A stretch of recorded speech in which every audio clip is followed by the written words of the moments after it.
Hi, this is the Social Jello with Angelo show. My name's Angelo. I'm a social scientist, surfer, martial artist, and a whole lot of other things.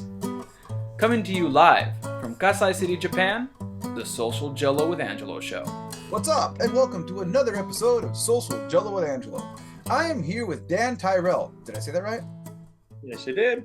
Wow. See, I never really hear names. I just see them on Facebook, and then I see if I butcher them or not. You did a great job. I got lucky. Yay. So today's episode is called Making Money with Martial Arts. So, Dan is someone who I've been following on social media for a while now, and he has a series of posts that he's done about running successful schools. He has a pretty big program. He recently did a survey about how many students on average martial arts instructors have at their school. And in the survey, everybody had about under 50 students for the most part in the Kajikembo community. And for those of you that don't know what Kajikembo is, it's a mixed martial art coming out of Hawaii. For you jiu-jitsu guys that are joining us, hey, stick around because this isn't particularly to one style. So if you're wondering how to grow a successful program, that's why I have Dan here, because Dan is he's got more than 50 students and he's been running his programs for quite a long time now. And he always talks about tips and tricks of the trade, how to bring in more students, how to retain students, how to work with the community. And he's always posting this kind of stuff on his social media, and he's very open to share. Recently, he started, and I don't know if this is only for Kajikembo guys, and you can clarify that later, but recently he's been inviting other martial artists to join him for free on Zoom to share tricks of the trade. You can actually ask him in person. So if you're looking for that, look up Dan Tyrell Martial Arts on Google, or you can find him Dan Tyrell on Facebook, and he's more than open to talk to you about that. So let's start with the elephant in the room. I've interviewed about 100 people, over 100 martial artists, and in my opinion, only like maybe 2 or 3 have been able to pull off running a full-time school and that being their primary income. It's not an easy thing to do, and I hate to burst your bubble, guys. Like whoever's jumping in is like, yeah, I'm running my new school and everything looks really great that first year. It's not an easy thing to do, which is why I have Dan here, because it's not, and I'll be honest, not my goal. I was scared of that goal a long time ago. Decided I'm not gonna do that. I'm not going to take the risk. It's not for me. I already have a different job that I decided to pursue. So I kind of do a 50-50, like many of the people that answered Dan's survey, under 50 students, and I have my full-time job, and then I also teach. And it's mostly not for the income. It's mostly just because I like to teach. But Dan does it full-time. So the first opening question is, if you're one of those people that want to start your martial arts program and do it full-time, you don't want to do what I'm doing, working what feels like 5 jobs. How do you get started? What's the process? What do you recommend? All right. Maybe a little disclaimer here first before we go too far. I want to let everybody know, and I want to be very clear. If you're one of those people that has 50 students or less and you're a small school, you're teaching in your backyard, you're teaching out of the rec club, like whatever it is you're doing, you are a value to your community, hands down. What you're doing is amazing work. I don't want it to be something where somebody's over here going, "Man, Dan said I was bad because I'm not doing what he's doing." What you guys do, if you're 50 students or less, and you're giving yourself, you're giving your time, and a lot of times you're donating your own money into it too, which is, that's a big part of that service that you're offering. And so, yeah, I just wanted to make that really clear. So where to start? Everybody starts there. Nobody starts with 200 students. I'll tell you that right now. I don't know anybody that has, unless you bought it. Yeah. And, if you bought your school and they already had 200 students, then, great. But most of the people that are starting out, it's a passion. They love what they do. They want to express that, right? I'm a good martial artist. I enjoy putting that forward. Or maybe it's maybe I want to share my instructor's legacy. Maybe I live in a not so great neighborhood, and I want to better that neighborhood. And this is my way of doing it. This is why I might give it. This is my way of giving it back. So everybody starts there. And then what happens once you get into that I'm teaching mode really depends on you as an individual. But I have to say that everybody has it in them. I don't think anybody is restricted from it. Uh, the way I think of it is that I am doing what I'm doing, just like you're doing what you're doing, just on a different scale, maybe. Um, and that because I'm doing it at that different scale, I charge what I feel I deserve to be paid because I do not have time to have a second job. Like my week this week was probably 65, 70 hours. I don't have enough time in my hours for another 40 for somebody else. So when you start with your 40, let's just say 50 is like the number, right? 50, you have 50 students, and you're like, hey, I might want to look into this more seriously. Like maybe this is my thing. And I feel like I want to help more people than what I'm helping right now. I think just because you're a good martial artist doesn't mean you're a good coach. They're two different skill sets. Just because you're a good instructor doesn't mean you're a good business person. Again, two skill sets. Now, as a white belt, you're learning from your sifu, your sensei, whatever, right? Your professor. Nobody has a problem putting away their ego and saying, I don't know how to throw a punch or a kick or triangle choke. I don't know these things. But there seems to be like a separation. I get that black belt sometimes before black belt. But anyways, they get that black belt and they're like, okay, I'm a good martial artist. So now that I graduate to teaching. And they're two different skill sets. So a lot of people jump into that going, okay, my ego tells me I'm a good martial artist, so I can teach. That's not true. Your ego got in the way, right? Now, the same thing happens with a business. That's how I look at it. This is a business. Whether you have 50 students, 5 students, 500 students, it's a business. So with a business, it's the same problem. My ego will get in the way. And that's what holds a lot of people back from any kind of success in life, not just martial arts. That goes for everything. Like my ego got in my way for so many. I thought because I was a good martial artist, that would make me a good teacher. Wrong. I got proved wrong, right? So I learned. So I had to break that down. Okay, so I learned from some really good teachers. In last year, right around May, June, I hired one of our coaches, and things kind of like ballooned out. Like it was the Dan show for years. Like I was teaching. It was all about me and what I was doing. And things kind of went crazy there for a minute.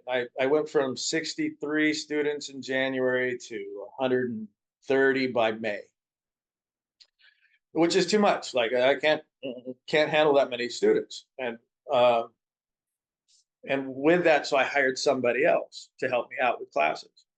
And then, he's a younger guy. He's got a lot of dreams and hopes. And he's like, okay, so I'm going to get my apartment. I'm going to get my car. And I'm like, oh shit. Like I'm responsible for this guy. Like if I screw up the balance sheet, like this poor kid is like, he's out of a job. He's out of an apartment. He's at, like the repo in his car. So I realized like, I don't have the skill set for this. If it was just me and I had my 60 students, it would not be a big deal. It's like, okay, we had a shitty month or whatever. All right, fine. I had a bad month. I just, I won't go out to eat so much or whatever. We'll work it out. But like now I'm responsible for somebody else's hopes and dreams. Oh wow. Like a punch in the face. And so I had to really ask myself, am I skilled? Do I have that knowledge? And it's an ego check. It's like, no, I don't. I don't have that knowledge. And so what I did was I went out and I found the people who did. And there's a lot of people out there who have that skill set. They have that experience. They've made all the mistakes. Like I made a ton of mistakes. All the mistakes like you can make, I made them. They made the mistakes and then they figured out how not to make those mistakes anymore. And so I sat down with one-on-one with a mentor and weekly. And he's like, "What are you doing?" And I told him, "This is what I'm doing." And he's like, "No, don't do that. Do this instead." And you just have to shut up and take it and do what they tell you, because this is a trip. In school, if you get 80%, you're passing. 80%, that's a B, right? Yeah. All right. 80% in business is not passing. 80% is failure. So 80% is failure in business. And if you get like 95% of the answer right, that's still not passing. That's like, okay, it's passing, but like it's a D minus. 95% of the information that you have for running a martial arts school is just barely making. And that's where like all these people that are running with 50 and below, that's kind of where they're at. They know, okay, I got to get insurance. I got to pay my rent. I'm running out of students. I should probably do something like put up some flyers at the coffee shop, right? Oh shit, I gotta pay some bills. I should probably look into like how do I do a spreadsheet, or how do I collect money, or whatever, right? That's the 95%. There's that extra 5% of that information that gets you to the 100. That's where success is. And even then it's not guaranteed. You gotta hustle, man. You gotta work really, really hard to get there. So that's kind of the breakdown of what you should do. Don't do it yourself. So one thing that comes up quite a bit, and again, I always tell people, like, I had a young martial artist ask me, because I do the podcast, and they assume that just because I do a podcast that somehow I'm running a big martial arts program. I'm very honest and transparent about this. I'm not. My primary focus is not running a big martial arts school. Never has been. And that's why I'm saying that very open to everyone watching. Because I've had people contact me and ask me these questions. And I'm like, hey, yo. If you have a question about podcasting, I can answer that for you. If you have a question about how to run a martial arts school, I'll direct you to someone like you, Dan, or John Hackler, other people I know that are running big programs. You can talk to them. They'll tell you about that stuff. And the question he had was, how do I know when it's time for me to quit my part-time job and put all my eggs into the martial arts basket? And I told him, bro, I cannot answer that for you. You're barking up the wrong tree, because I never took that leap. So I can't answer that for you. So I sent him to I think I sent it to Hackleman to ask my question. So, but I'm gonna ask you the same question, because I'm sure there's people watching who might be in that boat. They're a little, we just started the podcast with that 0 to 50 range. Now we're kind of going into that a little higher range. Things are moving along to a point where this person feels, hey, I think this is something where I can quit my day job. I have enough students and I'm ready to take that plunge. And I guess I'm just going to grab that question that viewer asked me and just pass it on to you publicly and let you run with it. The answer is yes. Just if you're asking yourself that question, the answer is yes. What do you do for a living? Teaching, or what do you? Oh, yeah. Oh, me. Oh, so I'm an English teacher in Japan, and Okay. I run my own English school. So I have my Okay. own business, Right. and everything we've just talked about, I've applied to my English teaching. Good. And and English in my area is something that people want and need. Mm-hmm. So because of that, it trickles into martial arts. And it's something that you love, right? It's something I love. It's something I don't hate. Let me, All right. We'll put it that way. I don't know if I'm ever gonna. At a very young age, I realized I don't think I'll ever love doing certain things. Like, I love martial arts. I love teaching martial arts. That's one thing. I loved playing guitar when I was younger, and I was a musician. I love music, but I always had this disdain for corporate America. I guess I'll just say, not even corporate America. I'm not even corporate America. We're gonna take America right out of there, because I'm in Japan. And I hate corporate Japan too. I hate corporate. So that's Just corporate. Yeah, it's corporate bad. which is weird because every time I've entered a corporation, I've climbed that corporate ladder really fast. I don't know how I don't know how they can't tell that I hate them, but for some reason I move up those ladders and I jump out as soon as I'm offered a management position because I've always wanted to run my own business. I come from a Right. family of entrepreneurs who ran their own businesses. My dad was a mechanic and he ran Okay. his own automotive shop. I helped him run that. I've run an tow truck. We started with automotive, and then we moved into roadside assistance. Okay. And then I stopped at repos because I didn't want to start stealing people's cars for Hmm. legally. Right. Things got really weird. Then I was like, I'm not doing that. So there was like an ethics thing. So like, I do have to say like when you ask me that question, I'm in a weird position because I'm not like most people. I've kind of Yeah. dodged corporate America most of my life, always worked for Right. myself. And the reason I know what I'd have to do, people always say, why don't you run a big martial arts program? Well, I know what I'd have to do because of running other businesses. I know that my location is bad. There's these things that, like you just said, know what your mistakes are. I know what my mistakes are in the martial arts program, and I'm not willing to sacrifice that. Okay. So we'll jump backwards a little bit. One of the things I think is just having that passion, right? If you love what you do, granted, you got to make money, but is if I hate what I'm doing, but I'm making money doing it, am I really enjoying life, right? If I love what I'm doing, but I'm not making as much, is it as important? And so those are things to balance out. You could do really good with 50 students. You don't have to have a whole ton of students to do well. I think, sometimes that's a fallacy. More money, more problems, more students, more problems, right? It's the same idea. Like, well, there's some juggernaut schools out there, 600 students, 800 students. Man, that is a lot of problems on a daily basis. Uh, there's a point where you don't remember people's names because you got too many people walking through the door, right? And but you can say like, okay, maybe what would be comfortable for me? What would be my number, right? And then once you figure out that number, then you have to just figure out, okay, this is my number, and this is kind of what in terms of like how much money, and then you can think about like where my student count probably should be in terms of like what I'd be comfortable with. Then it's easy to figure out whether or not it's possible. And I would that's how I would reverse engineer it. Like I wouldn't say to somebody like, yeah, you got to get 200 students, because that's not a number that makes any sense, right? To me, I know where I have to be, but I also at the same time I could adjust it the way I want to adjust it. Um, I'm in terms of like being in an area that may not be very good for business. Um, I'm in one of the poor counties in California. Lake County was just before COVID, it was like the third poorest.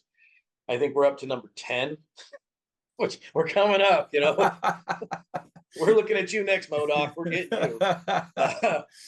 So like we're still in the bottom 20th percentile. And I pull from a population of about 9,000 people.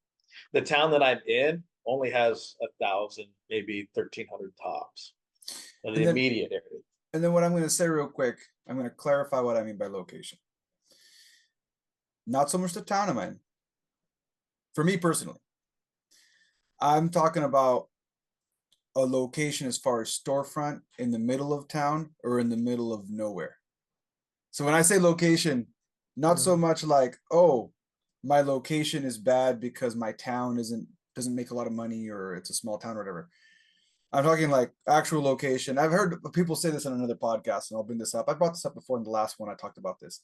Someone was saying that if you wanted to have more foot traffic, McDonald's does most of the research for you. So if you were to open your school near a McDonald's, you're already kind of tapping into $1 million of research, of marketing research that already happened. So you're going to be tapping into that. So you'll have more foot traffic to help you bring in more people. That was their thing. And you can tap in on what you think about that. So that's what I mean by location. Not so much my town, but yeah, that's what I was talking about. I think there's something to be said for having a really good visible location. That it is a good thing. You're going to be paying more, for that, typically, and people will still drive by it or walk by it and not see it. I mean, that's just the nature of people. And you have to be creative with how you get out there and go grab people, and you have to be in their face and finding different ways of doing it. It's not something as simple as like, here's a formula. At least for me, the way I tend to look at it, I look like fishing. When I'm looking, if we're just talking about recruiting, right? I'm trying to recruit new students. It's how many lines in the water do I have? If I only do one thing, I only do Facebook. That's one line in the water. That's it. That's all I got. But if I do Facebook and I have referrals from students, and that we're at the schools doing seminars, and if we put flyers out over at the coffee shop, okay, now I have multiple lines in the water, right? And so it is a lot of work, but you can get it done, even if you're in like a not so great, hard to find area. If I think people will tend to drive like 10 to 15 minutes in the city tops. If you're out in the country, it's closer to a half hour. Like, people are used to driving where I'm at, so they'll drive a half hour to get to me because we're the better program. There's other martial arts schools, they're not as good, and they'll choose me over anybody else because we've developed that reputation. So, I mean, to go back to the original question though, like how many students do you need? It's really it's up to you, the individual. What do you actually need? And then it's the other part of it too, is like charging what you're worth. One of the biggest things, okay, one of the things that people will tell me is like, well, I'm not interested because I'm not in it for the money. What? I am? Like, I'm just charging what I'm worth. Like, this is my time. I'm taking my time away from my family, and that they're valuable too. And it's a weird thing to say. Like, I'm not doing this for the money. So, well, I'm not doing it for the money either. I do it because I love it. I want the community to be able to benefit from the things that I've learned. And then there's sort of a legacy thing too for me. Like, I want, like, after I go, my massive heart attack, whenever that happens in the next, I don't know, 5 to 6 years or whatever, I want, like, I have instructors who are like, they want this to be their thing. Like, that they want to be able to teach. Well, if it's all reliant on me and nobody's making any money doing it, then it's not going to continue. There's plenty of martial arts schools and programs out there that when their instructor goes, that's it. There's a vacuum. It's gone. Or somebody tries to prop it up with their pension and their social security or whatever. That I just had this conversation with somebody a couple weeks ago. Like, this really, really famous school in the Bay Area. It's been around for decades, and person passed, and the spouse is keeping it open with their social security money. That shouldn't happen. Like, that should not happen. But it happens. And why? Because people aren't charging what they're supposed to charge. And they just don't look at it like, I'm looking at it like a business, because a business will outlast me. Period. It'll outlast me. So there you go. And then, there was a point that you said that I thought was okay. So, and that's why I said earlier, like, and I shouldn't say it. I'm gonna say it. I'm gonna say it. So, what I would say is, if you are one of those people that's gonna make money, make sure that's what you want to do. Then make sure that that's what you do. Because I think a lot of people are like, they get wishy-washy. They're like, I don't want to do it for the money, but right? I don't want to. Hey, if you don't want to do it for the money, then don't do it for the money. Like, make that decision for yourself.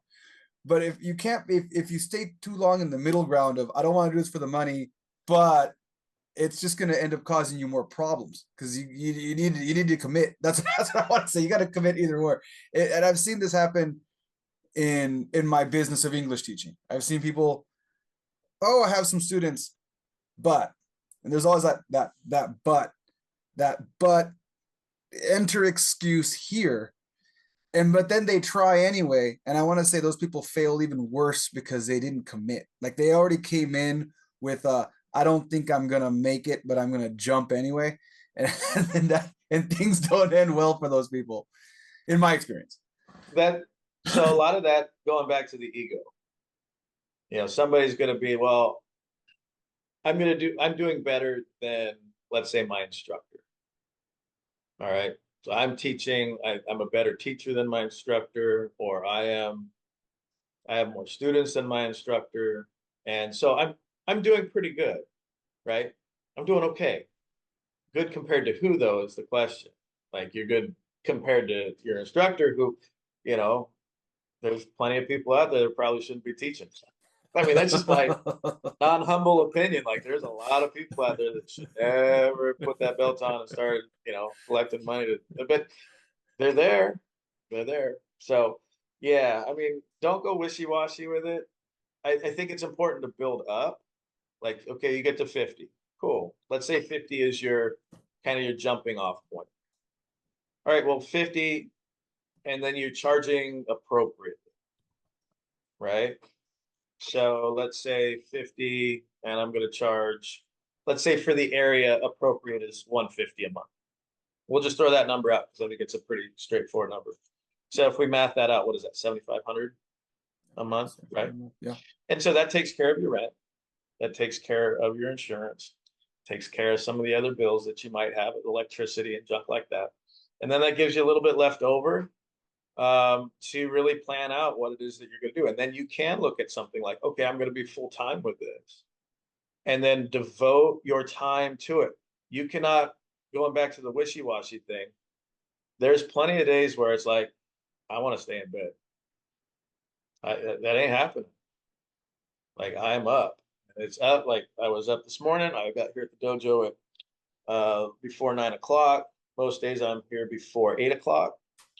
And I'm doing meetings. I had an enrollment today, taught a bunch of classes. I kicked one of my black belts out for the day early because they were working too hard. And I mopped the mats, scrubbed the bags down, cleaned the windows.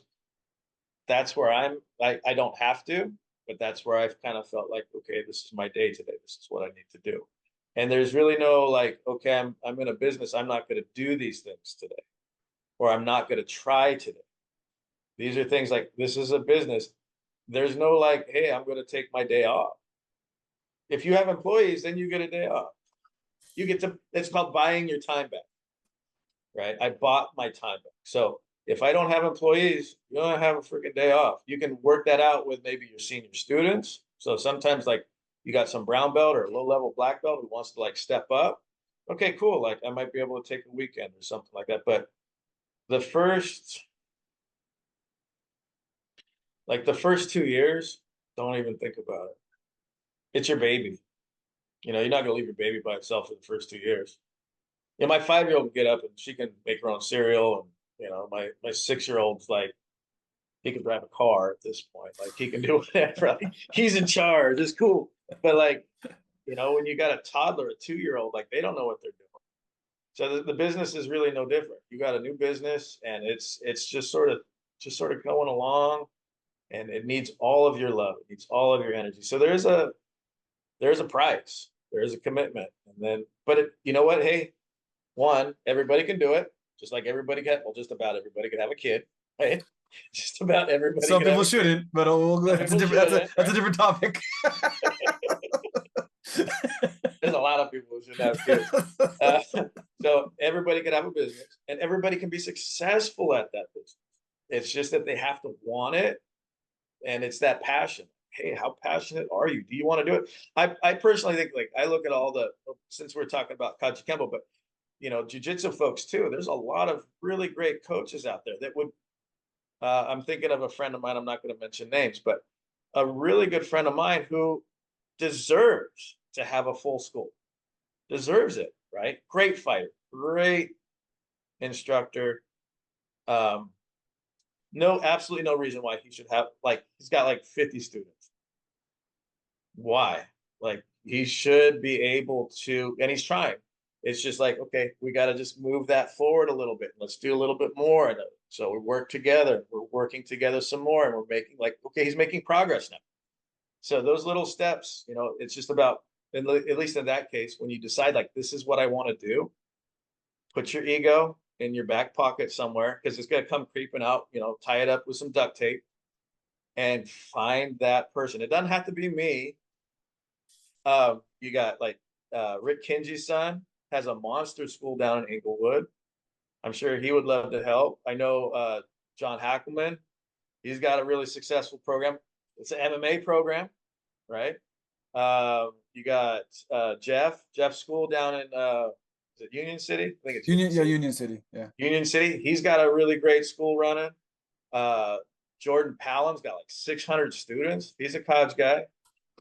I got 230 and like the sticks. Like I don't have like I got a ton of students. We're doing like financially, we're doing what we should be doing. We could always do better. Got some really awesome employees. And it's not, that's the other thing too. Like people go, oh, if I'm making money, that makes me a McDojo. It's like, are you going to call John Hackelman a McDojo? Okay, I dare you to. And I've been teaching for like, I've been teaching for professionally. I've been teaching for 25 years. I've been teaching for 33 years total. But 25 this is my income for 25 years. And that 25, 33, whatever, I got 8 black belts. I'm going to be promoting my 9th on Tuesday. 9. Like that's not a McDojo. I got 60% kids, 40% adults. That's not a McDojo. I've never given any, like C-Joe's thing was 16, you can get your student black, right?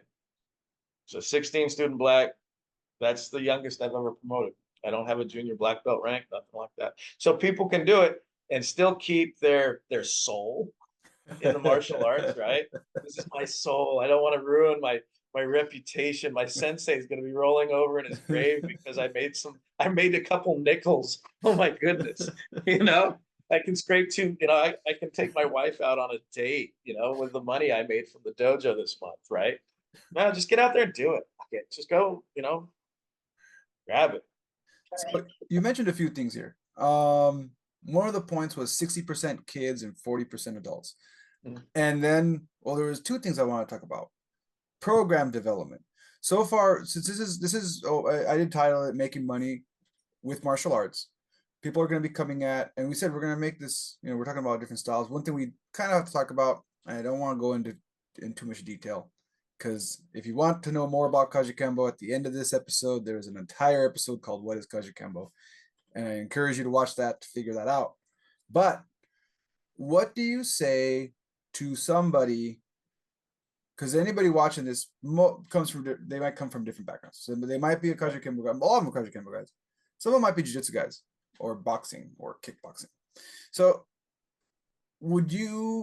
how would you say for that person, where's that point where you're running a martial arts program and you decide to add more programs for whatever reason? Let's say you're a jiu-jitsu guy.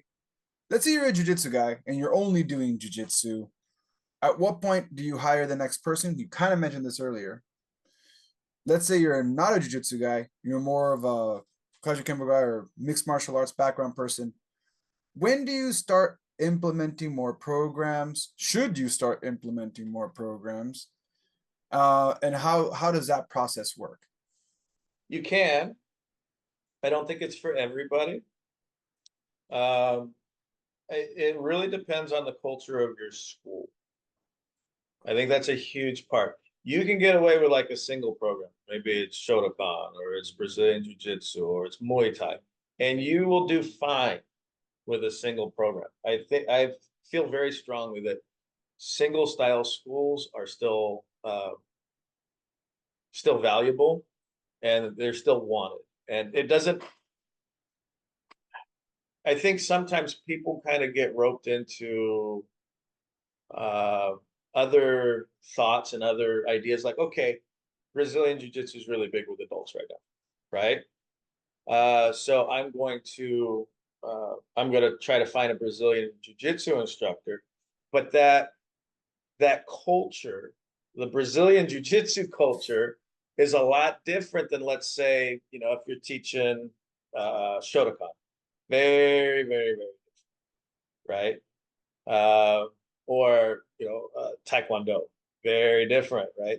Can you merge the two? Can you have two in the same location? You absolutely can, but you just don't want to lose the culture of one just because you're trying to get more solid, or more diverse. When so I got my black belt under Alan Reyes, who has passed away just I think a few years ago, and I he and I had a falling out, which happens later on in life. I think we were on much better terms. I saw him before he passed away, and I think we were pretty good. But the point in which I guess what I'm making is when I left, I ended up at a school where it was like jujitsu, it was judo. I was 19. Jiu-jitsu, judo, so that's 30 years ago. Jiu-jitsu, judo, taekwondo guy. There was a Tracy Kempo guy. There was me. And it was like Fight Club. Not like bloody Fight Club. I don't want to make it sound like we were a bunch of badasses or whatever. There was a lot of us, and we're all about the same age, like 19 to 25. The taekwondo guy was like some state champion, in the AAU. They had a guy that was training, had trained for the Olympics. Brad, I can't remember Brad's last name, and he tore his shoulder, so he fell out of the Olympics. But like Brad would make you defy gravity. That dude was like just barely tap you. Next thing you know, you're like feet up, and it was this sort of opportunity to like see and experience all these different cool styles, and I'm not saying like it was like Palama because it wasn't like all these different people like testing each other out. We're fine tuning, but we had those opportunities, which was really kind of cool. And I think there is value to having multiple styles in a location, but it has to match your culture. So my school is very family oriented, very family friendly. We have people that go fight. We have people that compete and they're avid competitors. They want to be in the cage. That's like a really small percentage. And like John was doing a show a little while ago and he was talking about like look, the lions come in at noon. Yeah. Right? That's when the animals come into play, is at noon. And then they leave. Or if they stay, they understand, like, don't eat the others that are on the mat because that doctor and that lawyer, they're the ones who are paying my bills, right? And so there's that mentality. Like you can have that level if that's what you want. But you just have to make it like it has to be clear. Because if you don't, like the animals will run the zoo. And it's kind of up to the animals at that point, what you're gonna see. And there's this sort of mentality like, okay, are the kiddies going to take over? And next thing you know, you got like a school with nothing but like ATA kids running around, and that's like your vibe. Like, I didn't want that. That's not what I should. I didn't want that. I want people that can defend themselves, but I also want it to be like a family environment where people show up. They can feel good about bringing grandma to it. We got different. We're playing music all the time. It ain't. There's no profanity coming out of the speakers, stuff like that. People can show up and have a really good time. They can learn something. They can meet friends, make new ones. And that mentality is my culture. It's up to you what you want your culture to be. And, there's plenty of Brazilian jiu-jitsu schools that you walk into and it's very friendly. You show up and everybody, give you a big hug and they treat you good at your first class, right? They're not stomping on you, but I've been to a couple where they're like, all right, cool, here's this white belt. Let's see how this goes today. They're choking somebody out. It's their first class. I talked with another Kachikembo guy not too long ago. In his first class, like he cup checks these people on their first class. I'm like, there might be a reason why you don't have more than 10 students, Like, I want to make sure that they're going to be tough enough for my program. I said, couldn't you warm them up a little bit? Like, get them a couple belts and then cup check them. Like, I don't know, maybe a few basic blocks into sparring before. Well, it's we get in our own way. It's this ego thing, right? Where somebody's there going, man, well, Cjo said nobody leaves till there's blood on the mat, right? No. It's like, that's not a sales pitch, dude. That is not, that is horrible. And there's gonna be somebody in Kajikembo like, what's Dan doing? Well, we got to do our kata, right? We have to punch people in the face. We got to kick them in the cup, dude, you don't have to do that. I have some amazing fighters. They are badasses. I do not cup check them on the first class. Just like chill the fuck out. Oh man. That's a So trip. so you mentioned another part, and this kind of segues into our final, not final. We're getting close to the final part. So I'll throw it out there. Um, but you mentioned the kids versus adults ratio. You mentioned it earlier. You said it was 60% kids and Yeah. 40% adults. I've had people ask me this question. I've had people be like, I just can't teach kids. And this is something that comes up in my world of English teaching. This comes up a lot. I can't teach kids. I don't mind doing private lessons with adults. Can't teach kids. And since having in martial arts too, people ask me, I'm just not good with kids. I prefer to work with adults. What do you have to say to that person? I'm not one of those people, but what do you have to say to the person that says, I can't handle too many kids? And there is an age range. I know my instructor, his age cut was, I believe it was 3. I think it was 3 or 4. He said they have to be potty trained. He said if they're not potty trained, we've just gone from martial arts teacher to what do you call it? Karate daycare. I think it was. I think you call it karate daycare or something. We've just transitioned from martial arts program to essentially underpaid daycare, because daycare is not cheap. So there's a lot of money going to daycare. So there's different. Okay, there's a couple different thoughts. All right, you don't feel comfortable or confident teaching kids. Again, that's an ego thing. That's me. That's my problem. That's not the kid's problem. That is my problem. So if I have a problem teaching kids, I can acknowledge that problem, and I can either find somebody who enjoys teaching kids and get them to teach them, right? Or you can learn how to teach kids the right way. Because once you know how to do it, it's really straightforward. I love teaching kids. My favorite class is my little dragons class. It's my 3 to 5 year olds. And they come in and we do a thing around Halloween. The kids come in, they get to wear whatever they want to wear, whatever their costume is going to be, right? So all the kids come in, they got Spider-Man, a Batman, a Superman. Dude, those kids are jumping and punching and kicking. They harder than they've ever punched before, right? That's what they love. And you gotta, like, you watch that and you're like, damn, this is so cool. And they say some funny stuff too. Like they just go out and say, you look like Santa. You're like, God damn, like that's cold. This way, because the beard, no, your belly. I'm like, oh, Yeah. but they are the best age to teach. They're so much fun.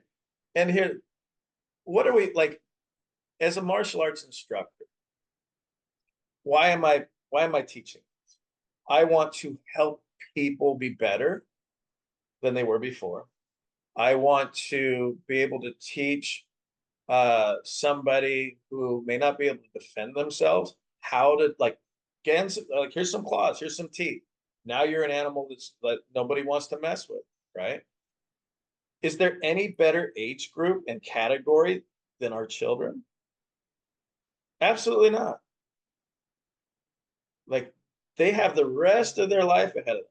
Well, I'm not going to teach them because I'm not, I don't like kids. It's not that you don't like kids. I don't know anybody's like, I hate kids.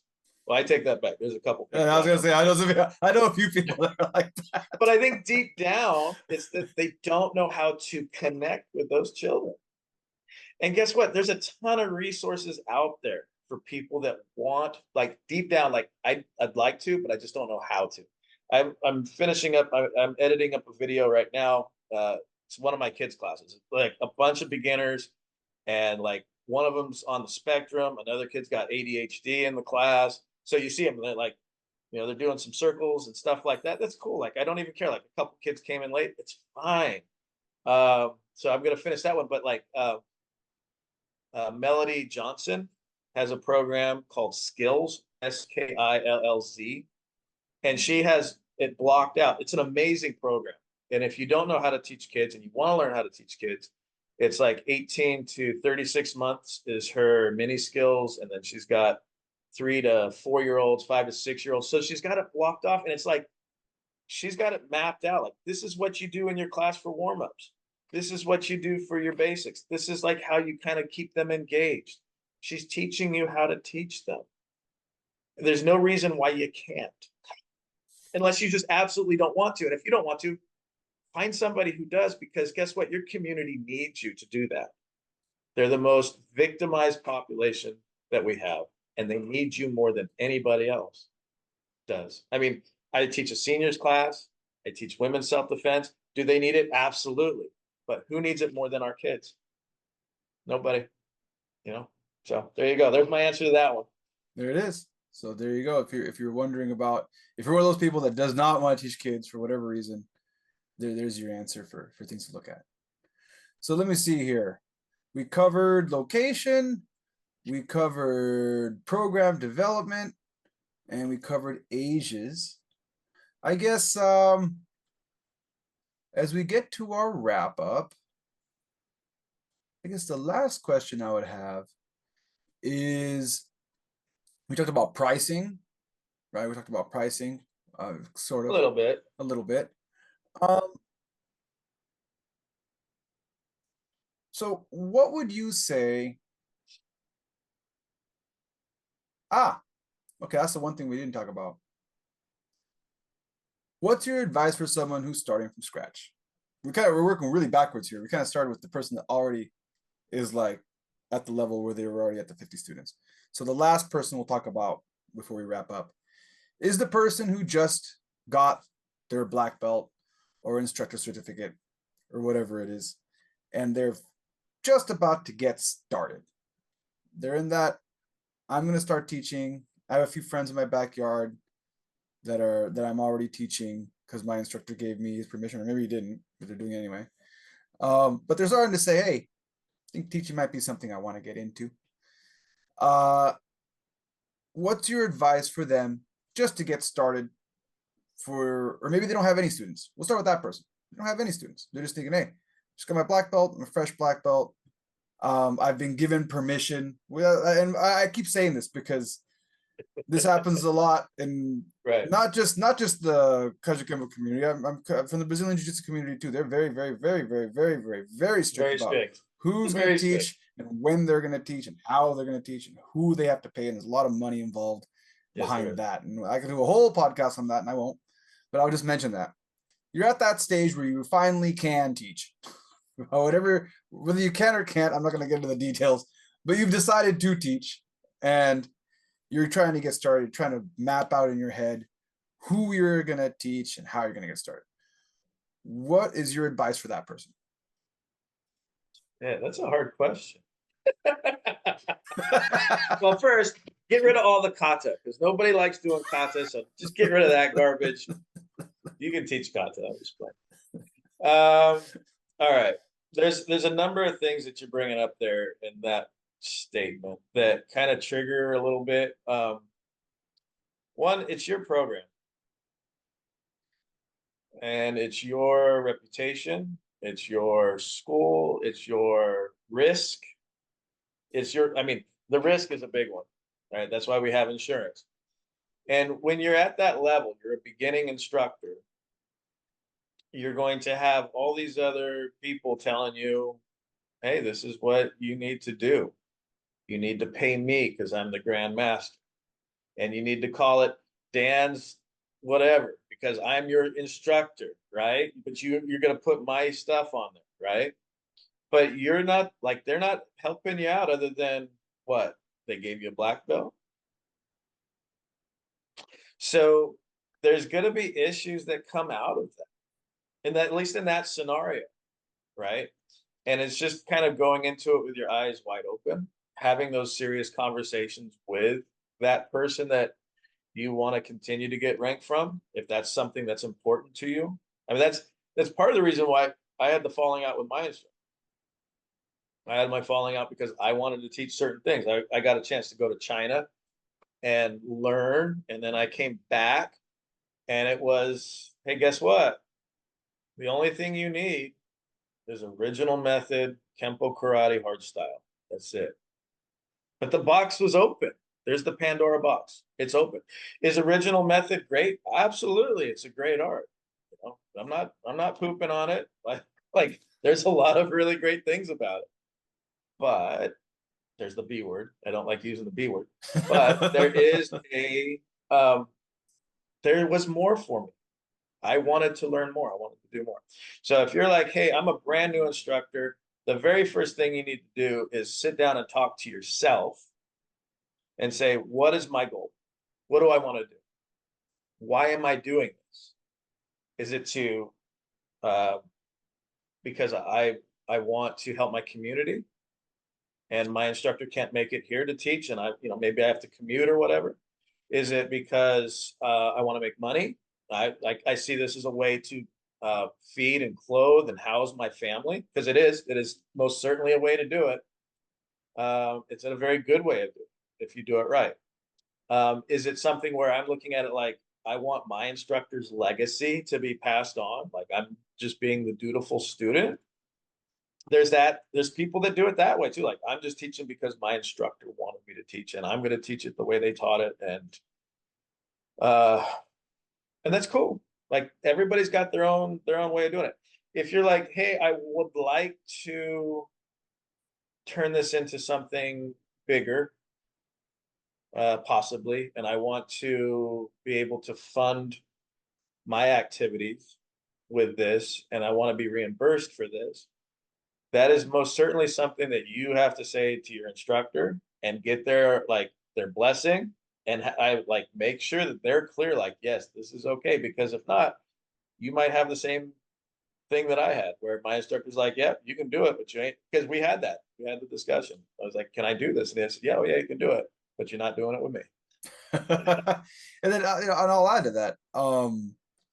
So I already got my blessing from my Kaja Kembo stuff, but when I got into BJJ for my own personal reasons, because I was fighting, and then when I stopped fighting, when you start something, you got to finish it. That's well, you don't have to, but that's how I felt. So I kept going. Yeah. I kept going, okay. even though it was no longer a necessity for me. Like I needed it when I was fighting. I stopped fighting. I didn't really need it anymore, but I kept doing it anyway. And then for the BJJ stuff, I have to be careful legally what I say here. I was under a very large school, internationally renowned program. And I'm not gonna even rhyme it out. I don't want to yeah. If you know me, you know who I'm talking about. And there's a number of them. It don't even matter. There's a lot of those. Yeah, just throw a rock down the street, you'll hit one of their dojos. And I knew what I was getting into when I went in. This is my warning to the person who's maybe in the same boat. I knew what I was getting into when I went in. I was very transparent as I went in. I told them, hey, I'm already running a martial arts program. Is this going to be a conflict of interest? I'm just letting you know right now, I teach MMA. I'm already teaching jiu-jitsu. It's already there. I can't eradicate this from my program just because I'm training here with you guys. And they all said, yes, you are good to go. No conflict of interest there. Sign Until here. you started doing it. Sign here. No, I showed them my Instagram. This is what I'm doing right here. Look, here. Or this is what I'm doing. I'm teaching it already. I'm here with you guys because I don't want to roll my students. Like, I need this intensity, and I don't want to put them through that just because I have this weird side goal of personal development. I don't want to drag my students on this journey. Right. So I'm asking you to drag your students on this journey. Right? I was really transparent. Like, I'm going to be hard on your guys. I'll be easy. You guys tell me to go easy on someone. I'll go, but please try to pair me up with someone who's getting ready, because I'm getting ready for a fight. Please pair me up with someone who knows that. Yeah. And I'll wear a white belt. I don't care. Okay.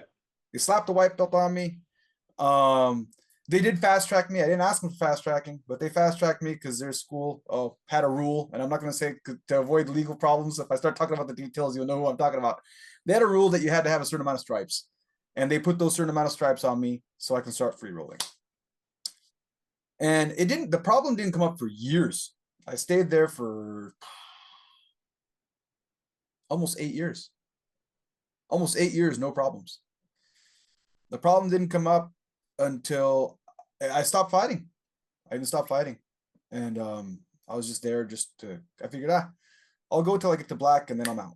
That's all I was thinking. That was my plan. I'll stick around, get my black belt just to finish the program, and I'll wrap it up. I was right before Brown. Brown was right around the corner. And after class one day, my instructor pulls me aside and says, I saw you teaching this technique. It was an Americana sweep. I saw you teaching this technique. I'm like, yeah, it's one of my favorite sweeps. It works well for no gi. Guy got you on top, you get the Americana, you lock that in, you bridge escape, and you're on top. It's a good move. Yeah, but I taught you that last week. But I've been doing that since I was a white belt. I tapped your guys with that. Yeah. If you're trying to say you taught me this, the only reason you brought it up in class last week is because, and I'm not bashful about how I talk to people. I was like, the only reason you taught this in class last week is because that giant organization you work for sent you the email to teach it. You wouldn't have taught that on your own. It's not your technique. You're just following a formula. Right. I've been doing this for years with no formula. I don't know what to say. This is, and he's like, well, on your contract right here, it says that you can't teach these techniques that I teach. Like, but we had this conversation. I already have been teaching. So you're kind of diving into like instructor control, school control, ethics. Yeah. Like you could look at like there's a hot yoga thing that has the same problem. Mm-hmm. Not going to mention any names. Yeah. There's a lot of problems with that hot yoga one. There's a big lawsuits going on, right? A lot of problems with that hot yoga thing. Look, and this is something to look at as a school owner too, right? If you're going to own a school, you can be that person at like that organization, whatever. And there's Kajukenbo people out there that are doing the same exact thing. I'm not going to mention nobody's name about anything, but they're out there and they're upset about some really silly shit. You're like, well, okay, you can be silly. That's fine. Be upset about it. That's fine. I'm going to stay over here doing my thing. And ultimately, at the end of the day, it's information I can get anywhere, right? In your case, you already had it, but you can get it from any. You can get it off of YouTube for all they know. Everything under the sun's on YouTube now. You want to know how to rebuild a carburetor in a 1975 Ford truck? Like it's there. It's easy to get, right? So it's there. And, it's a control thing. For me personally, I love all the students that come in my school. I treat them like family. If they don't want to be here and they can go right across the street and open their own school if that's what they want. There's nothing to stop them from doing it. And you can write whatever contract you want, like no compete this or that. Hey, you know what? At the end of the day, the best thing that you can do to keep, and this is extra stuff here, the best thing you can do to keep your students is just to be a genuine person and be cool, and love and support them as best you can. I mean, when it comes down to like running a business,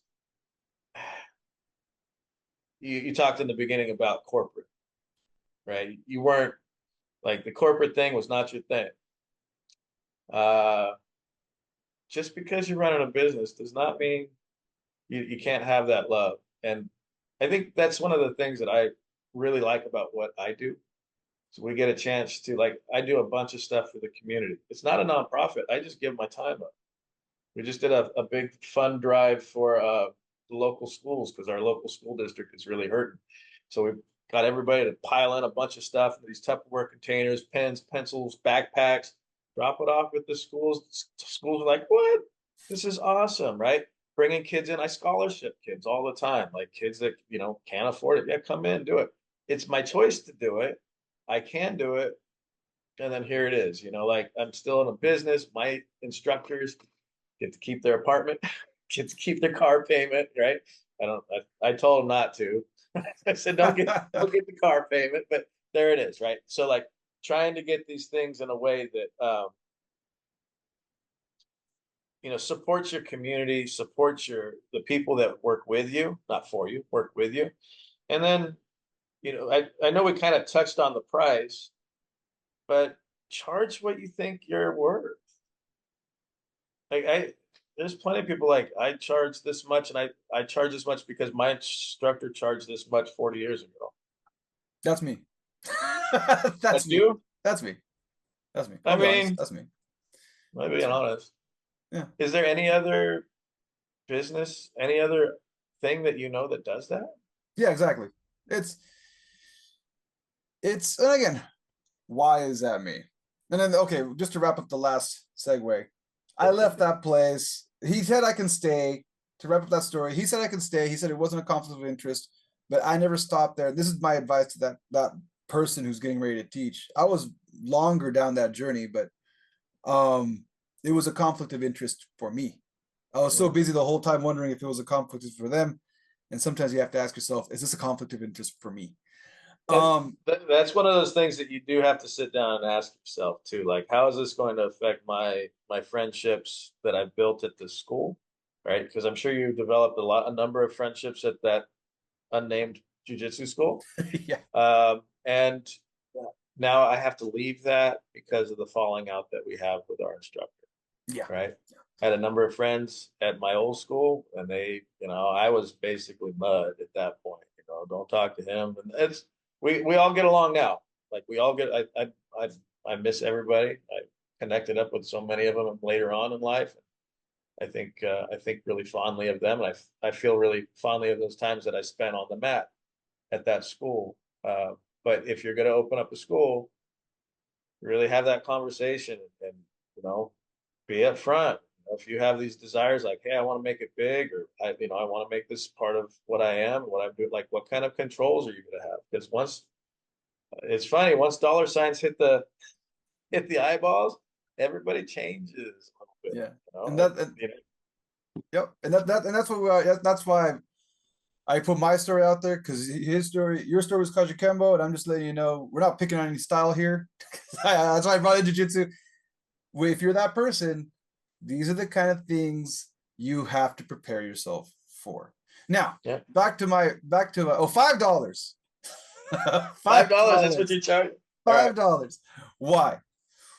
Well, to be honest, my program is I say $5, and that's kind of a lie, because I told you earlier, most of my students it's like an extension of my English program. And my English program, they're paying about $120 a month.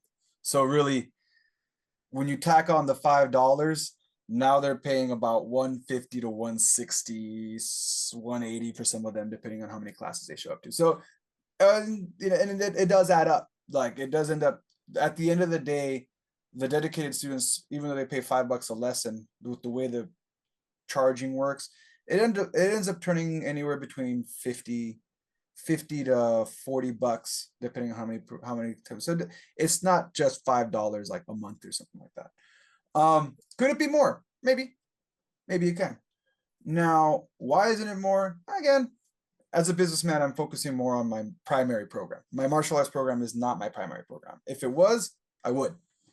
So that's my disclaimer to why I can get away with charge, and I say I'm getting away with charging $5. If I decided to make the decision that this was going to be my way of paying my bills, this would not fly. Like, I would immediately get rid of this $5 thing.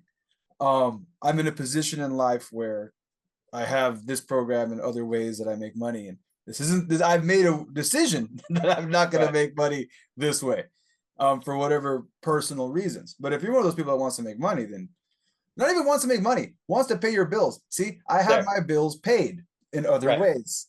Right. So if I had no choice, and I told this to my wife, like, if I want to do that, first of all, location, I'd have to change my pricing, and I'd have to move out. This is not going to happen. This isn't going to happen I live in the middle of a rice field, literally. Literally. Like, I can't move the camera, but if I put it outside, you're just going to see rice field, rice field, rice field, rice field, rice field, rice field, rice field. farm, few houses, rice field, rice field. So like the first thing I told her is like, if this was going to be a program, I'd have to start moving again, like I used to. Right. When I was younger, I was teaching out in the city, so that would probably be where that'd be the first place I'd go, is I'd go to the city.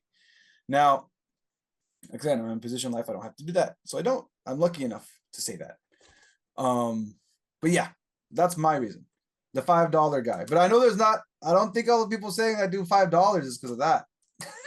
So, I know there's other people that don't do it because of that. But If you're paying your bills and you're making money in other ways, that I mean, going back to the person who is subsidizing the school with their social security,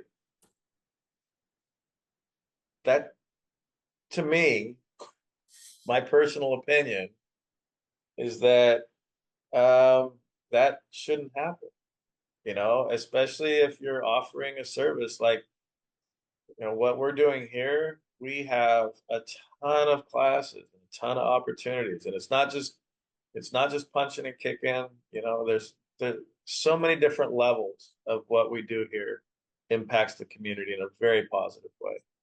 And if that's what you're doing, and if all my goal is just to break even, and I'm doing that, wonderful. I think people kind of get wrapped up in this thing mentally where they go, you know, I don't want to charge that because I'm not in it for the money. Okay, fine. At least break even, and maybe set something aside too for when the months are really bad. So that way, okay, I'm breaking even, but here's a little bit extra, and I can do that, and I can set that aside for a bad month. And now I'm not have to take out of my own pocket to make sure that the door stays open. and there's that. I think it's the 3 month or 6 month rule, right? For running your own business, you should have at least the salary of 3 to 6 months ready to go for a rainy day. I think that's what I've seen floating around. That's a goal. I mean, Yeah. basically your cash flow. Uh, if you look at COVID, it should have been like a year. So, do Yeah. you have a year's worth of cash flow sitting around? And if you don't, it's time to start building. And a lot of people have 30 days worth to say, like they're 30 days away from bankruptcy. Most people are 30 days, and small businesses on average. Now, I'd have to find the statistics. I was just at a conference where they quoted them. 90%, 97% of all small businesses, it is 97. 97% of all small businesses in the United States, the average is $43,000 of revenue per year. It's ridiculous That's gross. to have like Revenue. that's your gross. That's gross. That's gross revenue. That's not profit.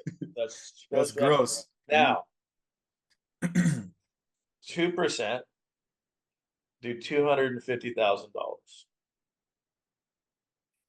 1% is 500,000 or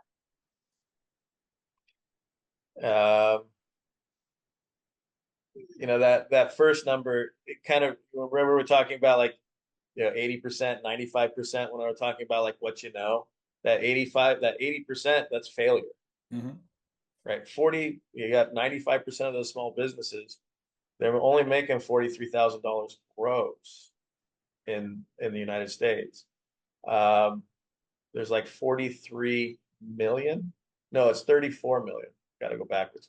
34 million small businesses in the United States.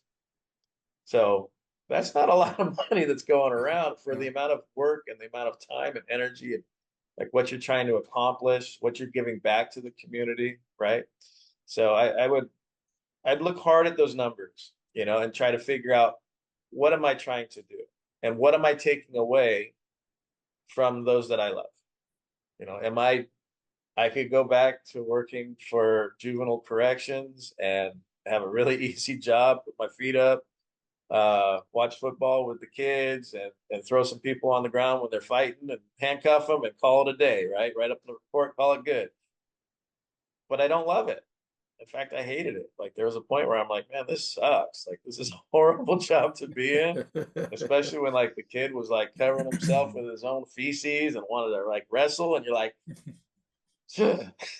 wrong career choice, man. Wrong career choice. This is bad. Danger, Will Robinson. Danger, right? It was horrible. Yeah, like those things. Like there's some really, I mean, lack of a better word, shitty jobs out there. That was So, actually like, pretty, quite literally. quite literally, like a shitty job. And you're gonna have these people that are gonna come at you like, "Hey, I want to learn martial arts." All right, cool. And you're giving them something of value. That one of those questions that comes up a lot of times is, "What? I'm gonna erase your entire memory of martial arts. I'm gonna take it all back. I'll give you $1 million to do it. Would you do it?" No. That was quick, right? He's like, "No, what's wrong with you? Of course not. That's $1 million, right? Well, a million is like inflation now. It doesn't Yeah, matter. inflation. But We'll say non-inflation numbers. We'll say okay, non-inflation million, 5 million. No. 5 million, no. So No. I mean, everybody has a number at some point, Yeah. right? Like, it was like somebody's like, "I'm going to give you $1 billion, so Oh, I'm okay. going to Well, erase all that." You probably go, "Yeah, okay, I could hire some people and whip some ass for you." yeah, I can flip that around. I can get back to where I was. It's all Right, good. okay. But for most people, they're like, if I said in a group of martial arts instructors or black belts, I will give you $1 million and you have to forget everything. Nobody's going to raise their hand. Why? Because their lives are that much better. They're so much better off because of what they learned. And it's hard to put a value on it. And it's tougher for the instructor to look at it and go, okay, uh, I I don't think I can charge that much for that. And to me, I have a hard time wrapping that up in my head. It's like you got some ATA, well, whatever school. There's a Taekwondo organization that's known for putting kitty black belts together, right? So you get a black belt at 4 years old if you sign the contract, right? There's plenty of those schools out there. Why don't you be a school that does some awesome stuff for these people, for your community? And on top of it, like if those schools, those kitty black belt factories are getting paid X number of dollars, let's say 150 a month for that service, at least match what they're doing, right? Because somebody's going to look at that and go, okay, it's 150. No, I want to charge them less. Why would you do that? Like, no, I'm not going to do that because I'm not about the money. It's like at least charge them what these other guys are charging. Yeah. It's like garbage. It's like I'm going to open a 5-star restaurant. Here's the other thing, right? BJJ guys and Kaji Kemo guys are kind of the same ego trip because they all, oh, this is the best art ever. If you get a bunch of Kaji Kemo people around and they'll go, no, Kaji Kemo is the best art. Like our shit don't stink, right? They're all about it, right? It's the best art ever. But we're going to charge like sub McDonald's prices for it. Right? Like you got a McDonald's restaurant over here and you got like 5-star Michelin restaurant over here. And that Michelin restaurant's going, I'm going to charge like $9 for what I got going on. Like, cause that's what the Big Mac's going for now. Well, actually, I'm not even going to charge $9 for that Big Mac, that my version of the burger. I'm going to charge half of that for that burger because I'm not in it for the money, baby. It's a mind. It messes with my brain all the time when I see people do that. It's like, it's cool. You're going to do you, but are you really valuing what it is you're teaching? Are you valuing, and as a consumer, here's the other, this is a kind of a thing to look at if you're social scientists. As a consumer, people will put more value on the more expensive things. Mm-hmm. It's a fact. So I have, just to give you an idea, like pricing structure. Okay. I have 4 pricing options when somebody comes in the beginning. It's a 12-month program. Somebody walks in the door. I give them a free class. They try it out. Okay. Now, the people who pay more up front stay longer. The people who hardly put anything down in the beginning, they don't value it. It's the same class. It's the same experience. But the people who put more into it value it more. So as an instructor, do I want my students to walk in the door and go like, well, Dan's just charging $40 a month. And it's not that big of a deal if I leave or I don't leave, because it's no value to me, right? Or am I going to charge them $200 a month? And they're like, wow, there's a big, like, this is awesome. Like there's a huge value to it.